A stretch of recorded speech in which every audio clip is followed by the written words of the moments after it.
ایک سیدوں کا خاندان بھی آیا، ایک ایسی خاتون بھی آئی جس کے ساتھ 3 بیٹیاں تھی، بیٹا بھی کوئی نہیں، خاوند فوت ہو گیا۔ مسجد کے ساتھ مہمان خانے بنے ہوتے تھے، وہاں اس نے بچوں کو ٹھہرایا اور نکلی سمرقند میں کہ کوئی آدمی مل جائے اور اس سے کہوں کہ تھوڑی سی مدد ہو۔ وہ چلتے چلتی ایک سیٹھ کے پاس، رئیس کے پاس پہنچی۔ جن لوگوں کے پاس دولت آتی ہے نا، وہ کئی دفعہ سخت جملے کہنے لگتے ہیں جو اللہ کو پسند نہیں آتے۔ وہ سیٹھ کے پاس گئی تو جا کے کہنے لگی میں غریب ہوں، پریشان ہوں، بلخ میں قحط ہے، سارا زمانہ جانتا ہے، تو میں اس لیے سمرقند آئی ہوں، بیٹیوں کا ساتھ ہے، نہ رہنے کو جگہ ہے، نہ کھانے کو روٹی ہے، نہ پہننے کو کپڑا ہے، مہربانی کر تھوڑی مدد کر۔ کہنے لگا ہو کون؟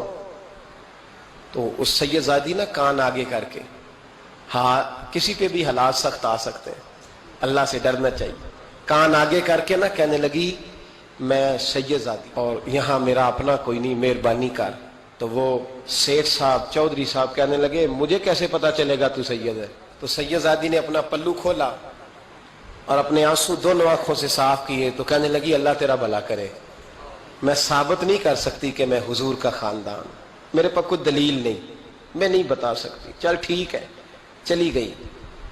کسی نے بتایا کہ یہاں ایک یہودی بھی رہتا ہے، وہ بڑا سخی ہے، یا آتش پرست ہے، یا پارسی ہے کافر غیر، سخی بڑا ہے۔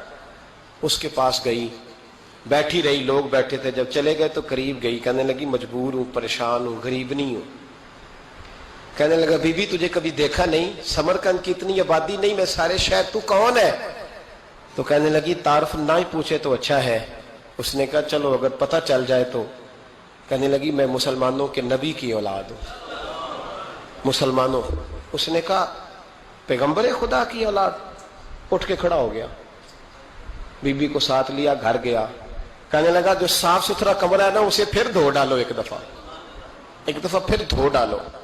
کمرہ دھلایا، صاف کرایا، پھر کہنے لگا بی بی میرے برتن زیادہ صاف ستھرے نہیں، میں نئے نہ خرید کے لا دوں۔ پھر نئے برتن لایا، پھر اپنے بچوں سے کہنے لگا اونچا نہ بھولنا، یہ سیدہ فاطمہ کی شہزادیاں آئی ہیں، یہاں کوئی شخص اونچی بات نہ کرے۔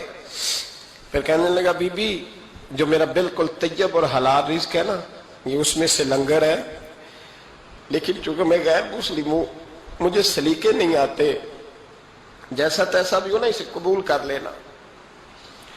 خاتون کو کہنے لگا یہ گھر ہے، جب تک جی چاہے یہاں رہنا، پر دیکھنا ہو سکے تو رات اپنے نبی سے سفارش کرنا، میرا بھی کوئی مسئلہ، میری بھی کوئی قبولیت کہیں ہو جائے۔ وہ مسلمان کہلانے والا رات کو سویا، کہتے جنت سجی ہوئی ہے، لوگ جنت میں جا رہے ہیں، لائنیں لگی ہوئی ہیں، نبی پاک لوگوں کو جنت میں بھیج رہے ہیں، میں بھی دوڑ کے لائن میں لگ گیا، فرشتے نے میرا بازو پکڑا، کہا پیچھے ہٹ، تو میں دوڑ کے حضور کی بارگاہ میں گیا، میں حضور سارے جنت میں جا رہے ہیں، یہ مجھے نہیں جانے دیتا۔ تو نبی پاک نے فرمایا تو کون ہے؟ کہ یا رسول اللہ میں مسلمان ہوں۔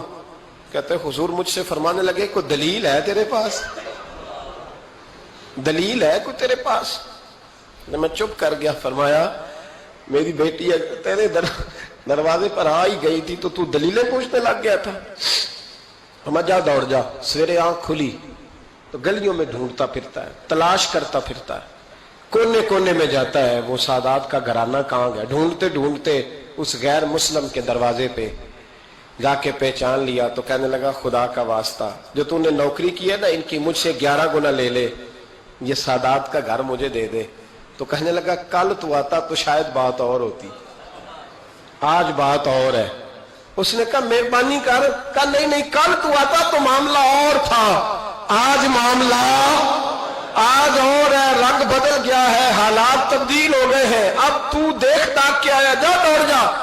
کہنے لگا نہیں مہربانی کر، دے دے، تو غیر مسلم میں تیرا کیا تعلق؟ کہنے لگا چپ کر، غیر مسلم میں کل تک تھا، کل سے سجدوں سے پیار کیا ہے تو میرے حالات سنور گئے ہیں، وہ جو نظارے تو نے رات خواب میں دیکھے ہیں میں نے جاگتی آنکھوں سے دیکھے ہیں، میں نے جاگتی آنکھوں سے اور تو نے کسی مفتی پیر عالم کے ہاتھ پہ کلمہ پڑھا ہے. میں نے رات محمد عربی کے ہاتھ پہ کلمہ پڑھا, رسول اللہ کے ہاتھ پہ کلمہ پڑھا.